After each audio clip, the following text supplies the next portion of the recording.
I was never able fully to get into that zone to where you were just, Yeah, I feel banging like some out people lines are of really code. cut out for it. I personally, I felt right. Like you have to play to your strengths. Yeah. And my strengths are like, yes, I have a short amount of attention span, which I'm trying to work on to elongate. Part of it is like doing these conversations and, sit down with somebody Sure. and talk to them uninterrupted somewhat.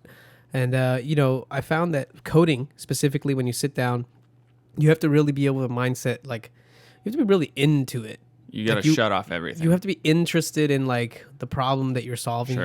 You got to be interested in the pursuit, and then your programming is just like a skill set that you have all these different tools, programming tools you can use, but you're almost like you're no different than like a plumber going and fixing somebody's home's plumbing. Absolutely. You got to know like, okay, I understand like where the things are laid out and where the clogs might be, or then you try to like dissect it. And you got to figure out where the issue is, or how you need to branch it out into something else. It's fucking crazy, man. It's not only that, but like you were saying, people are always trying to optimize code. Yeah. How can we make this code run faster? How Better. can we make it more efficient? How can we write it in less lines? Yes.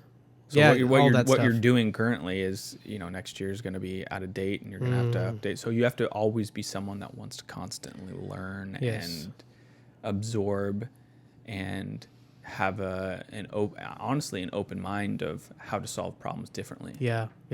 I definitely, struggled my way through engineering, but I got through it somehow. And things that I definitely learned were, problem solving skills, like how you have to actually analyze certain things. And even through some of, being an engineer a little bit myself, I learned that as that's the number one thing. You have to have an analytical mindset, objective, fact driven. Sure. You have to look at things for what they are, not what somebody tells you they think it is, because you have to like look at it. Is that what the code says? I mean, can we trace that down and figure out that's what it's actually doing, or are we just hypothesizing? So a lot of that, it was a very like cool sort of a subset of existence that like it's like one of my friends says like either you become like the programmer of the robots or you get screwed over by the robots. It's like he's like, I'd rather be the one programming the machines. So I understand what's happening. I'm like, okay, fair enough. You really have to be of that mindset of like kind of looking at things very much in an objective way and no like fluff. And destroy all that. And that could be fun for a while.